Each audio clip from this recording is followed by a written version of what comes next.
Le monde en crise de 1975 au 1985. À partir des années 1970, la situation se dégrade. Le monde entre dans une phase de crise qui est en même temps une crise économique et politique. La crise économique.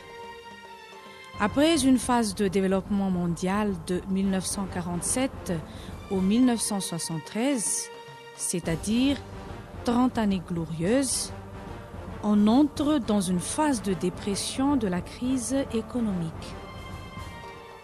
Les origines de la crise économique. La cause profonde. Premièrement, le système monétaire créé en 1944 en Bretton Woods, qui fait le dollar une monnaie internationale, peut expliquer la crise. Deuxièmement, dès le début de l'année 70, les premiers signes de crise monétaire apparaissent sur le dollar qui est dévalué. Troisièmement, à cause de l'impact de la concurrence internationale et la guerre de Vietnam, le dollar devient flottant. Quatrièmement, un nouveau système monétaire qui est le DTS ou droit de tirage spéciaux est mis en place par l'accord de Jamaïque en 1976. Cinquièmement, les pays arabes font quadrupler le prix du pétrole à cause de la guerre de Kippour et c'est le choc pétrolier. Et sixièmement, en 1979, c'est le deuxième choc pétrolier, existence de triplement de prix du pétrole à cause de la guerre entre Iran et Irak. Le déroulement de la crise. En 1973, c'est la crise pétrolière. En 1974, c'est la crise économique.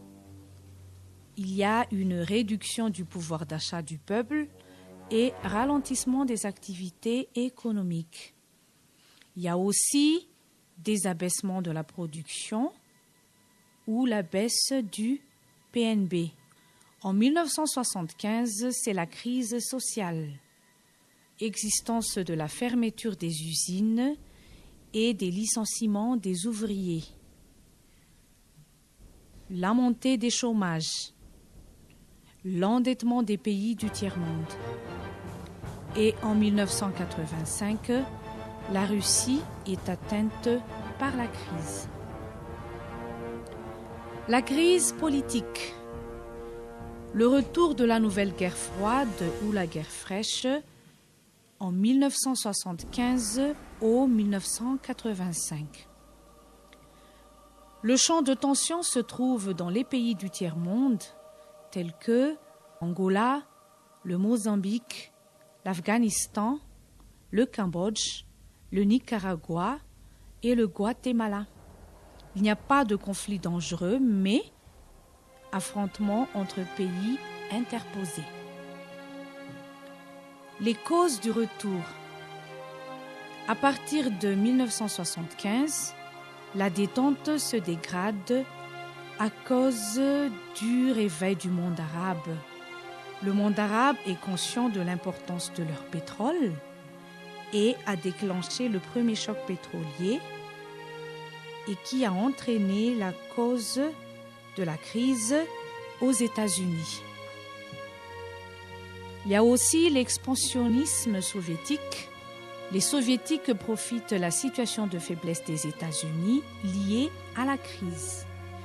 Brejnev a fait de l'expansionnisme dans le tiers-monde par l'installation d'un régime précommuniste. Les ripostes américains adoptées par Jimmy Carter avec sa politique isolationniste qui se traduit par l'interruption des aides en Amérique du Sud. Une politique interventionnisme adoptée par Ronald Reagan pour détruire l'empire du mal soviétique. Les manifestations de la guerre fraîche.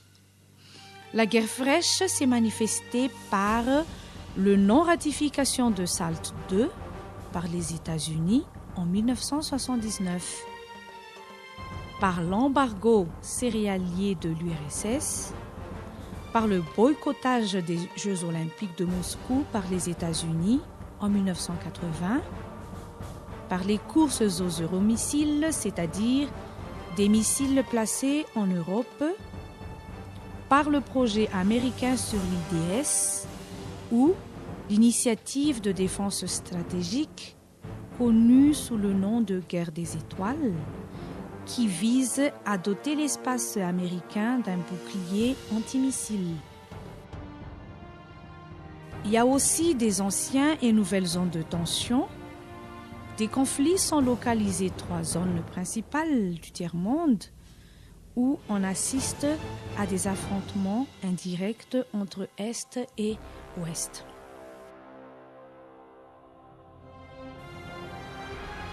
Première zone, le Proche et Moyen-Orient. Des tensions persistent dans les zones arabes comme la guerre israélo-arabe.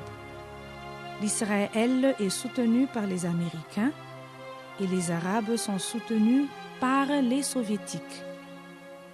La guerre entre Iran et Irak. L'Iran est soutenu par les Américains et l'Irak par les Soviétiques. La guerre d'Afghanistan, le régime communiste soutenu par les Soviétiques et les antirévolutionnaires soutenus par les Américains. L'Afghanistan est un État islamo-pétrolier et la prise de pouvoir par des communistes a entraîné des révoltes anticommunistes par les Moudjahidines. L'Union fait la force, qui bénéficie l'aide américaine. Les Soviétiques ont envoyé l'armée rouge à Kaboul pour accéder à l'espace islamo-pétrolier.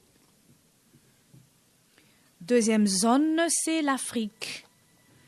En Angola, le mouvement populaire pour la libération de l'Angola, appelé MPLA, est soutenu par les Soviétiques et l'Union nationale pour l'indépendance UNITA est soutenue par les Américains.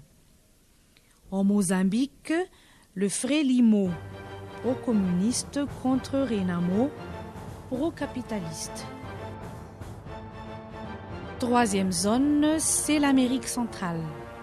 Au Nicaragua, en 1979, le régime en place communiste appelé sandiniste est soutenu par les Soviétiques alors que les forces antirévolutionnaires, les Contras, est soutenu par les Américains.